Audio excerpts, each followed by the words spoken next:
하나님 말씀 보겠습니다. 하나님 말씀 열왕기하 22장 2절 말씀입니다.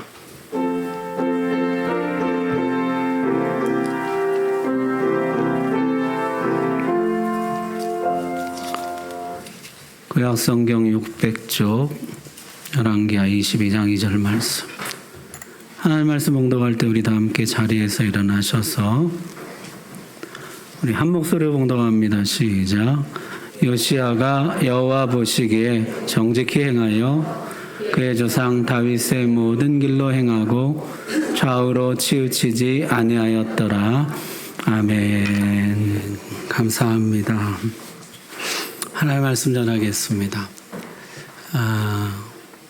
이스라엘 왕들을 조금 정리해 보면요, 여러분 앞에 표를 한번 보십시오. 이쪽에 있는 게 이제 북이스라엘인데요. 19명의 왕이 있었는데 전부 악한 왕이었습니다. 남쪽에는 남유다에는 20명의 왕이 있었는데 12명이 악한 왕이고 8명이 선한 왕이었습니다. 아사, 여호사밧, 요아스, 아마샤, 아사랴, 요담, 히스기야, 요시야 이렇게 8명이 선한 왕이었어요. 그 중에 성경이 다윗의 길로 걸어갔다, 다윗을 닮았다 이렇게 평가한 왕이 세 사람입니다. 세 사람이 이제 여호사밧과 그다음 히스기야, 요시야 이렇게 세 사람이에요. 이렇게 세 사람이 다윗을 닮은 가장 선한 왕이었는데요. 그 중에 한 사람만 꼽으라, 원픽 한 사람만 꼽으라 그러면 요시야입니다. 가장 다윗을 닮은 왕, 가장 선한 왕인 것이죠. 요시야에 대한 성경의 평가는 이렇게 시작합니다. 오늘 읽은 말씀인데요. 요시야가 여호와 보시기에 정직히 행하여 그의 조상 다윗의 모든 길로 행하고 좌우로 치우치지 아니하였더라.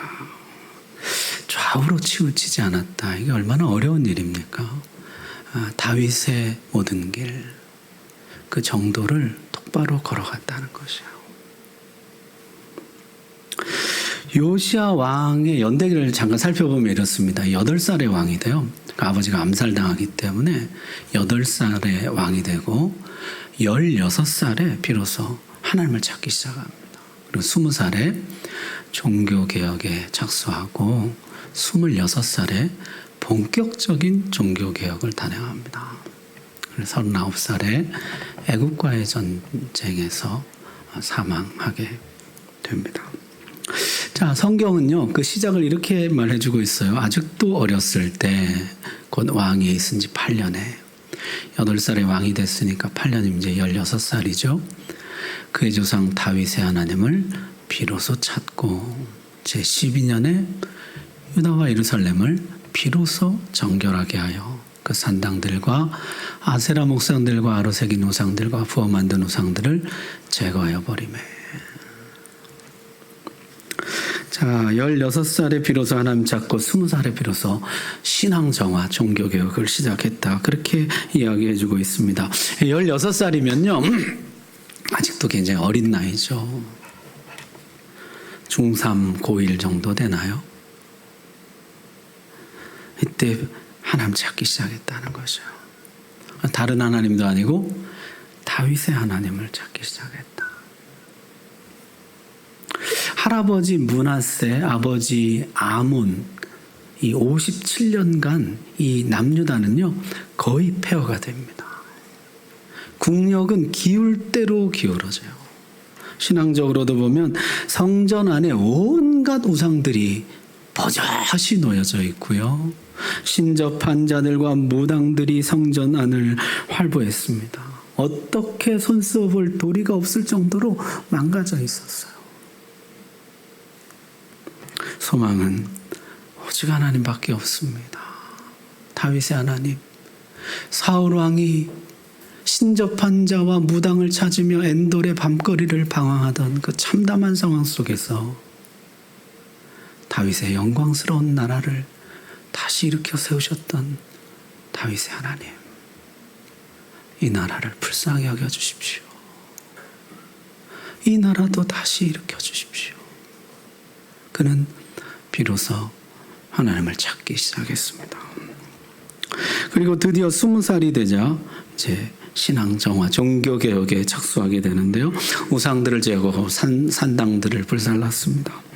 여호와께로 돌아가자. 다윗의 하나님께로 돌아가자. 다윗의 영광스러운 시절로 돌아가자. 자, 그런 종교 개혁의 과정 중에 예기치 못한 엄청난 일이 벌어지게 됩니다. 대제사장 hil기야가 서기관 사반에게 이르되 내가 여호와의 성전에서 율법책을 발견하였노라. 대제사장이 성전을 정비하다가 성전 안에서 율법책을 발견하게 됩니다. 대제사장이 성전 안에서 발견했다는 것은요, 아마도 율법책이 대제사장만 출입할 수 있는 지성소에 있었을 것이다, 그렇게 추측합니다.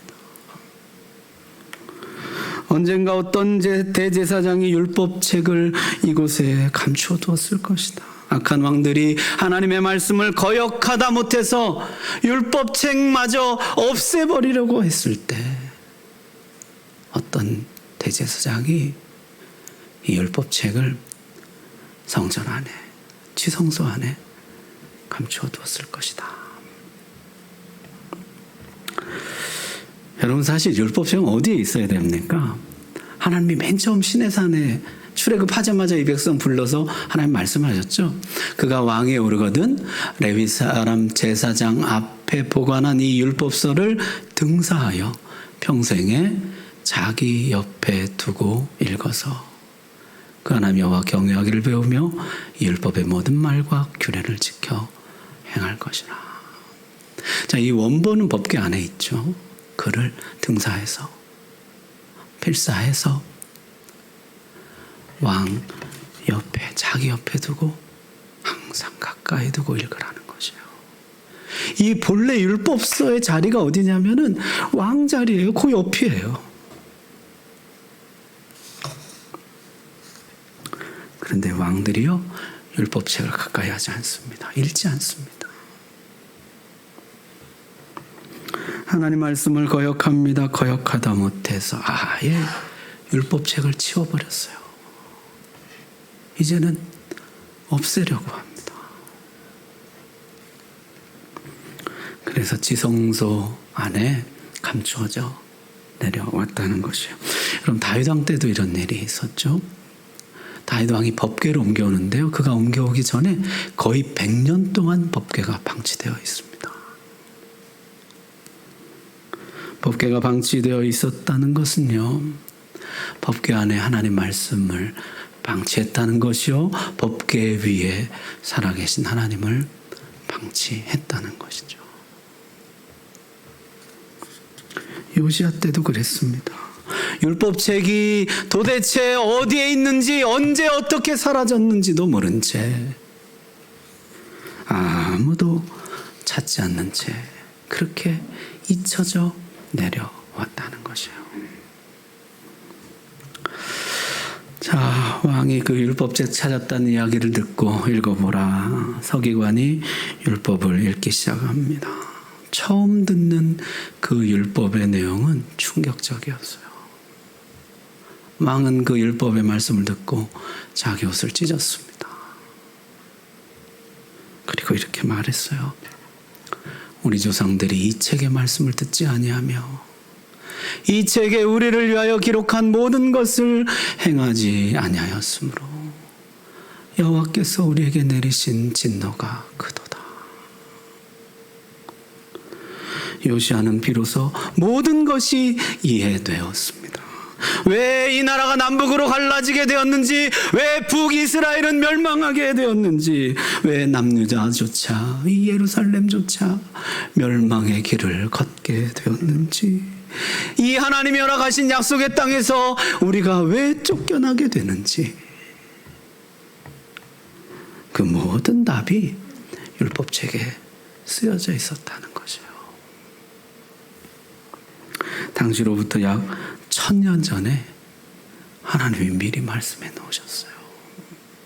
그럼 신명기 28장 아시죠? 이렇게 시작합니다. 내가 오늘날 내게 명하는 그 모든 명령을 지켜 행하며 내가 들어와도 복을 받고 나가도 복을 받을 것이니라. 그 다음부터 이렇게 됩니다. 그러나 만일 내가 내 하나님 여호와의 말씀을 순종하지 아니하여 내가 오늘날 내게 명하는 그 모든 명령과 규례를 지켜 행하지 아니하면 이 모든 저주가 내게 임하고 내게 미칠 것이니 여호와께서 너희를 망하게 하시며 너희를 그 땅에서 뽑아낼 것이요 땅 이 끝에서 저 끝까지 만민 중에 흩으시리라.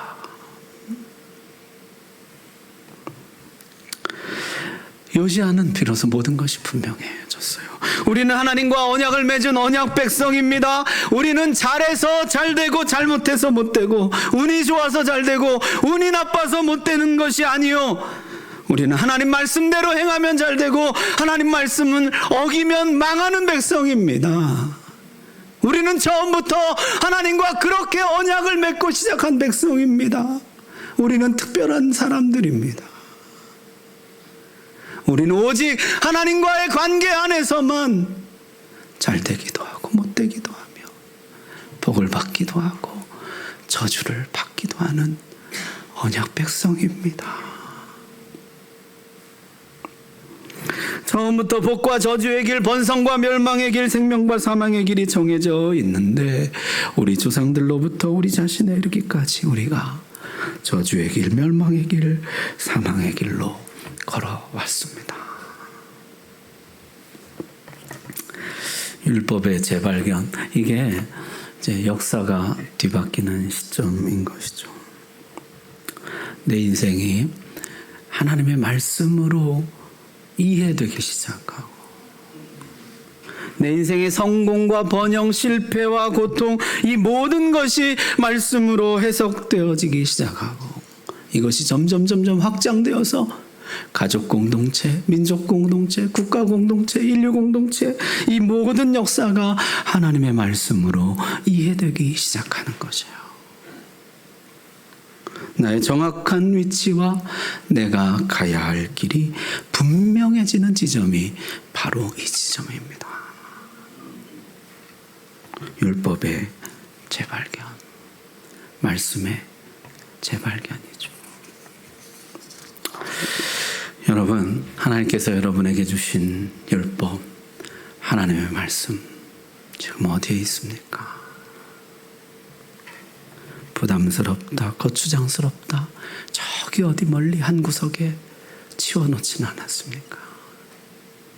내 인생의 말씀이 언제 어떻게 사라졌는지도 모른 채 하나님 말씀 없이 지금 여기까지 내려오지는 않았습니까? 말씀의 재발견이 새로운 출발의 시작점인 것이에요. 신앙정화, 종교개혁의 시작인 것입니다.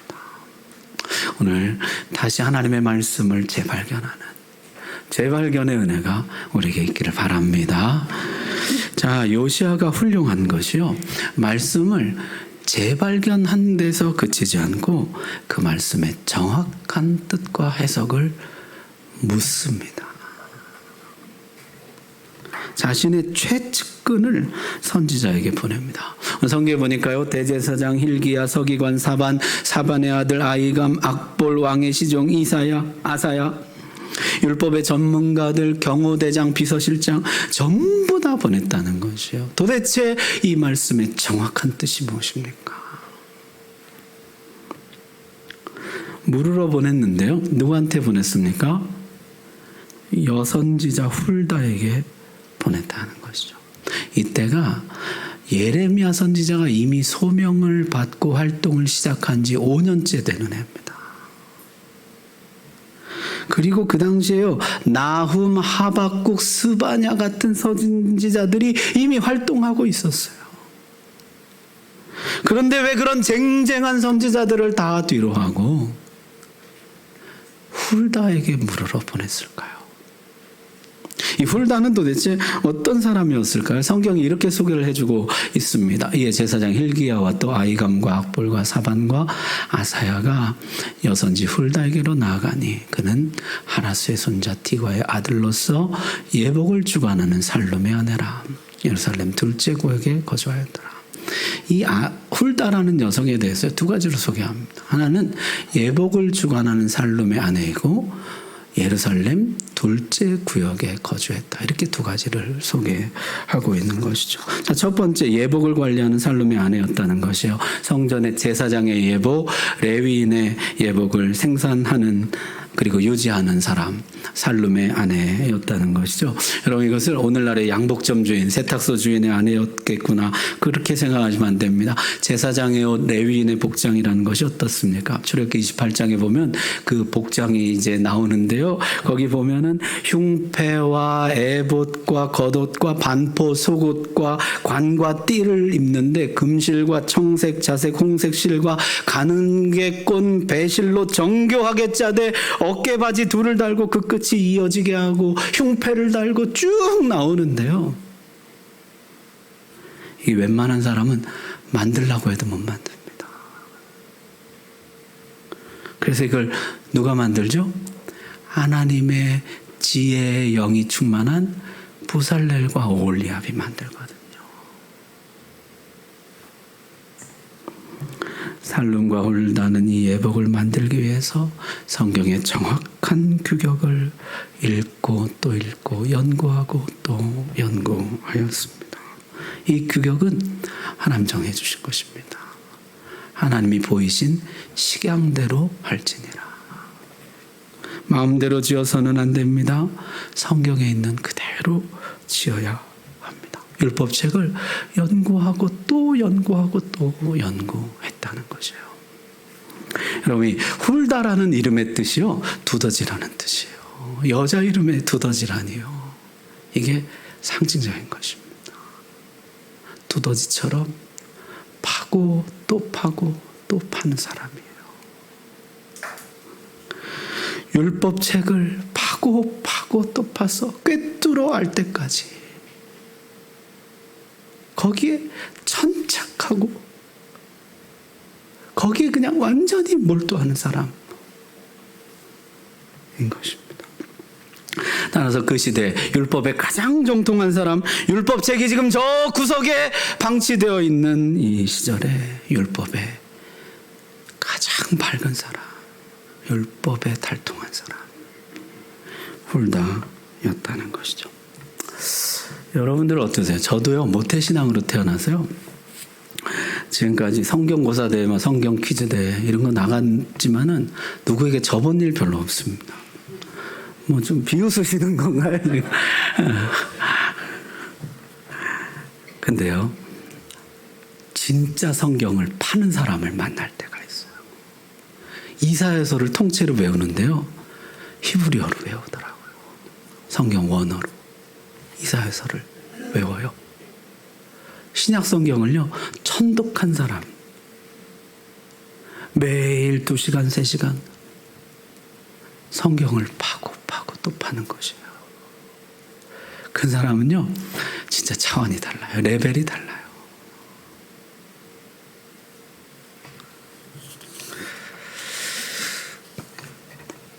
게다가 이 훌다라는 사람이 예루살렘 둘째 구역에 살았다. 아까 그랬죠. 이 예루살렘 둘째 구역이 어디냐면 예루살렘 북쪽에 있는 것인데요. 북이스라엘이 멸망할 때 이 많은 피난민들이 내려왔어요. 그들을 수용하기 위해서 예루살렘을 넓힌 땅이 둘째 구역입니다. 훌다가 아마 굉장히 따뜻한 사람이었던 모양이에요. 북이스라엘 사람들 왜 망했습니까? 율법을 안 지켜서 망했잖아요. 율법을 버려서 망한 사람들에게 율법에 가장 정통한 사람이 저들을 비난하고 정죄하기가 얼마나 쉽습니까? 여러분, 바리새인들 한번 보십시오. 율법에 밝으니까 정죄하고 비난하는데도 발달하는 것이에요. 그런데 훌다는요, 그들의 이웃이 되어줍니다. 율법을 지키지 않아 망한 이 사람들의 친구가 되어줍니다. 저들을 품고 사랑하고 도와주고 섬기고, 말씀을 깊이 알지만은 말씀대로 살지 못하는 사람들에 대한 긍휼도 동시에 있더라는 것이에요. 사람들이요, 율법에 대해 물어보려면 전부 다 훌다에게 같다는 것이에요. 여러분 어떻습니까? 말씀을 알면 알수록 여러분은 말씀 모르는 사람들의 이웃이 되어가고 있으니까. 말씀과 긍휼을 겸하여 가진 사람입니까? 오늘 우리 시대에 말씀과 긍휼을 함께 가진 사람, 따뜻한 말씀의 사람, 훌다 같은 믿음의 사람들 많이 일어나기를 주의 이름으로 축복합니다. 자, 훌다는요, 그 사람들에게 율법의 뜻을 분명하게 밝혀줍니다. 첫째, 이 말씀은 그대로 성취될 것이다. 하나님을 거역한 유다는 망할 것이다. 둘째, 그러나 하나님의 말씀대로 행한 요시야는 심판에서 제외될 것이다. 멸망의 재앙을 겪지 않고 그는 평안히 죽을 것이다. 심판을 요시야 생전에는 유예하셨다가 요시야 사후에 실행하시겠다 하셨다는 것이죠.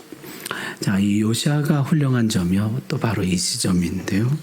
히스기야도 사실 같은 이야기를 들었었죠. 내 때에는 심판을 여부할 것이라.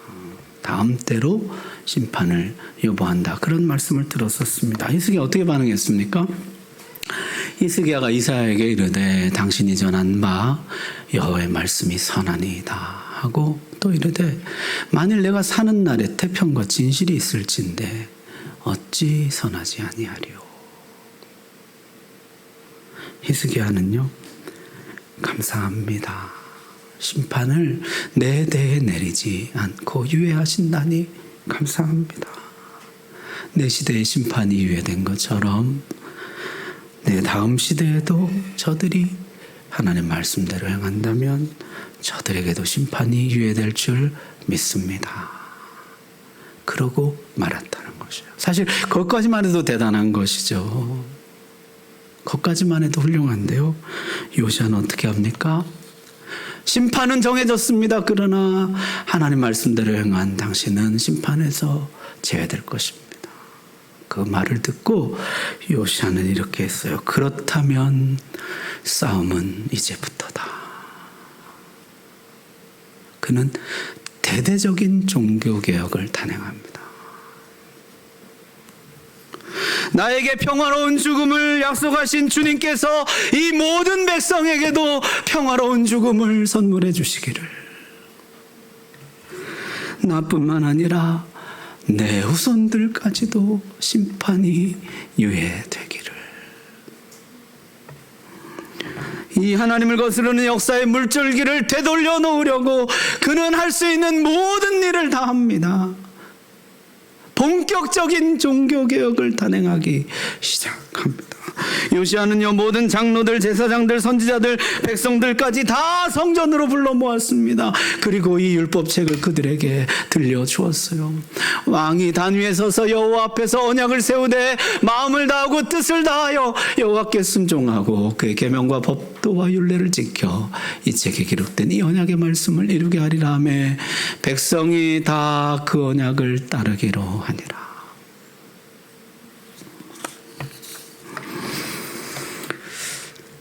우리는 본래 언약 백성들입니다.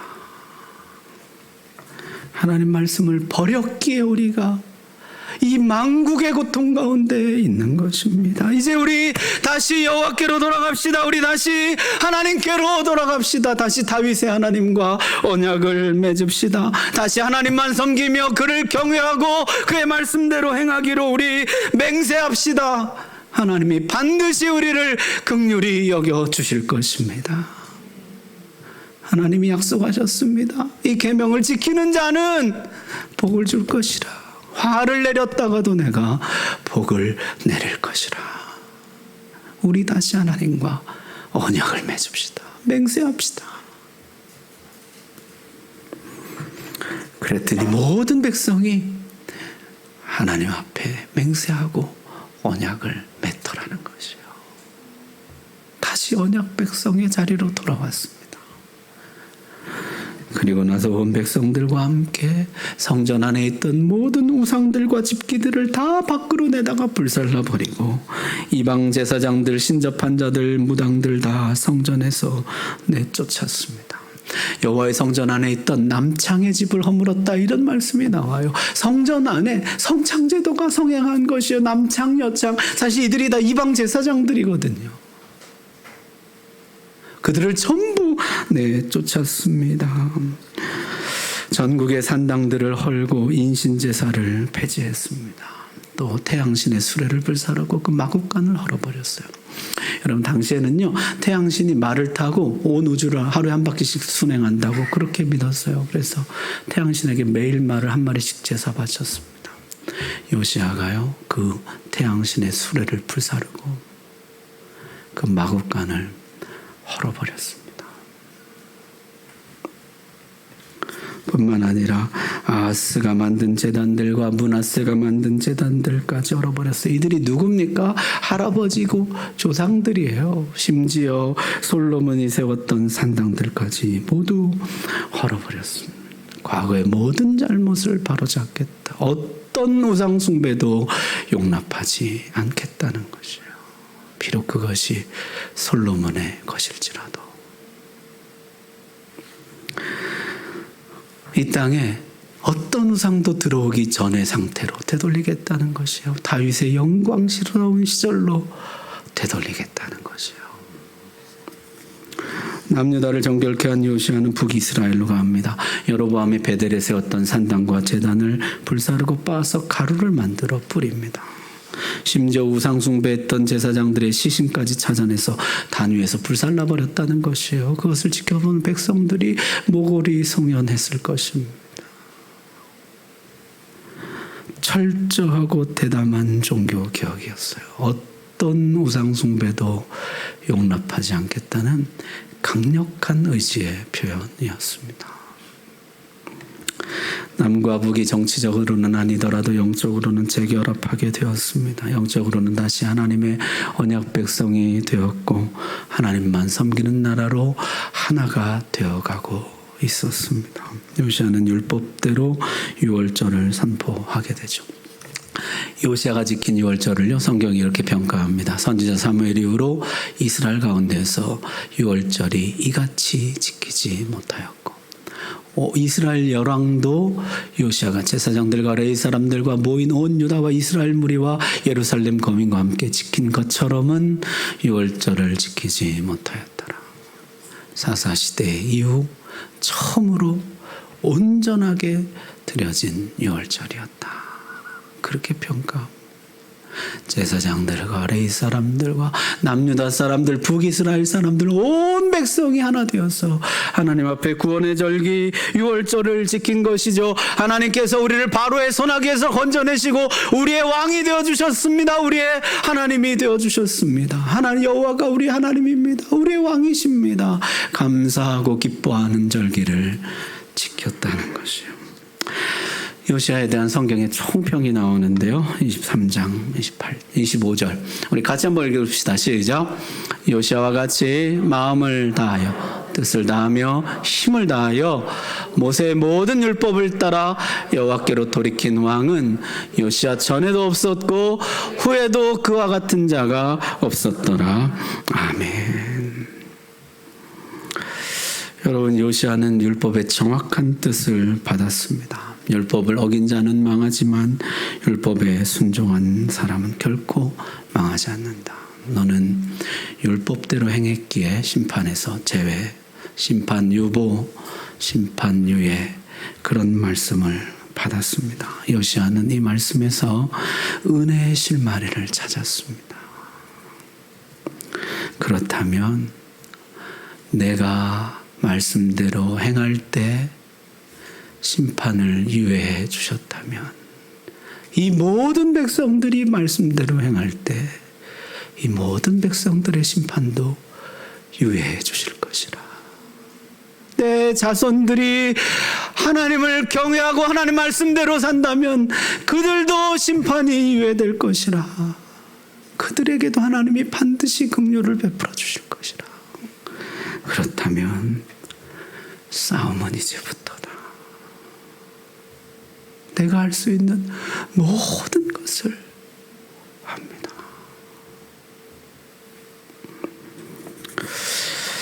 그 결과는 어떠했을까요?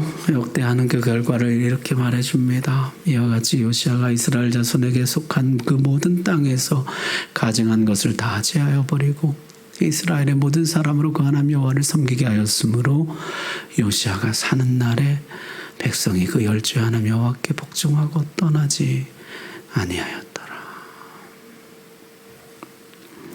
모든 백성이 다시 하나님을 섬기게 되었습니다. 다시 하나님의 언약 백성이 되어서 하나님이 주시는 평안을 누리게 되었습니다. 안타깝게도 요시아 사는 날에 한정되었지만은 요시아 이후에 그 다음 세대는 하나님을 또다시 저버렸지만은 그러나 요시아의 개혁은 심판을 최대한 늦추고 요시아가 사는 날 동안 백성들이 하나님의 언약 백성으로 그의 평안을 누리도록 하였다는 것이에요. 여러분, 오늘 말씀에서 여러분들 각각 나름대로 은혜의 실마리를 발견하시면 좋겠습니다. 말씀을 저버린 자는 반드시 그 대가를 치르지만 그러나 지금이라도 돌이켜 하나님의 말씀을 지킨다면 징계는 유보될 것입니다. 은혜는 더해질 것입니다. 하나님이 반드시 우리에게 긍휼을 베풀어 주실 것입니다. 그렇다면 싸움은 이제부터입니다. 여러분, 말씀을 깨닫는 데서 멈추지 마십시오. 싸움은 이제부터입니다. 징계 한 번 받았다고 좌절하지 마십시오. 싸움은 이제부터입니다. 평안 한 번 누렸다고 안주하지 마십시오. 싸움은 이제부터입니다.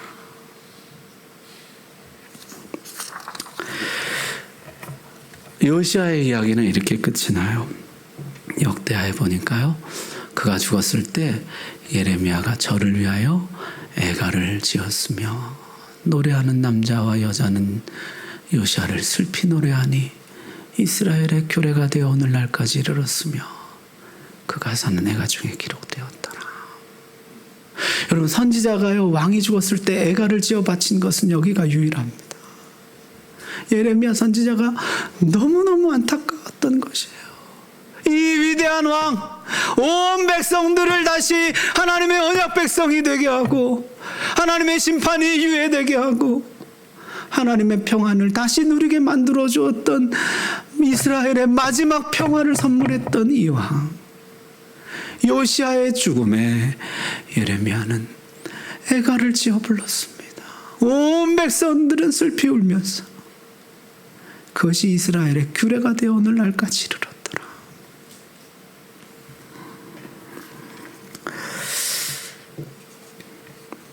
먼 훗날에 예수 그리스도가 오셨습니다. 요시야, 훌다, 예레미야, 나훔, 하박국, 스바냐, 그 모든 위대한 왕, 선지자, 제사장 누구도 막을 수 없었던 이 백성의 멸망, 그 멸망을 막으러 진짜 왕, 진짜 선지자, 진짜 제사장이신 예수 그리스도께서 오셨다는 것이에요. 주님의 오심에 대해서 성경이 이렇게 말씀합니다. 여러분 잘 아는 요한복음 3장 16절 말씀인데 우리 같이 한번 읽읍시다. 시작. 하나님이 세상을 이처럼 사랑하사 독생자를 주셨으니 이는 그를 믿는 자마다 멸망하지 않고 영생을 얻게 하려 하심이라. 아멘. 멸망하지 않고 영생을 얻게 하실 수 있는 유일한 구원자 예수 그리스도. 요시아가 그토록 주고 싶었던 심판의 유예, 그 심판의 영원한 유예를 우리에게 가져다 줄, 우리를 영원한 하나님의 언약 백성으로 영원토록 하나님의 평안을 누리게 해줄 진정한 우리의 왕, 우리의 선지자, 우리의 제사장 예수 그리스도가 오셨다는 것이에요. 주님께서 우리에게 심판의 영원한 유예와 평안과 복락과 은혜를 누리게 해주실 줄로 믿습니다. 오늘도 이 그리스도 안에 있는 자는 주님 안에 참된 평안을 누리게 될 것입니다. 기도합시다.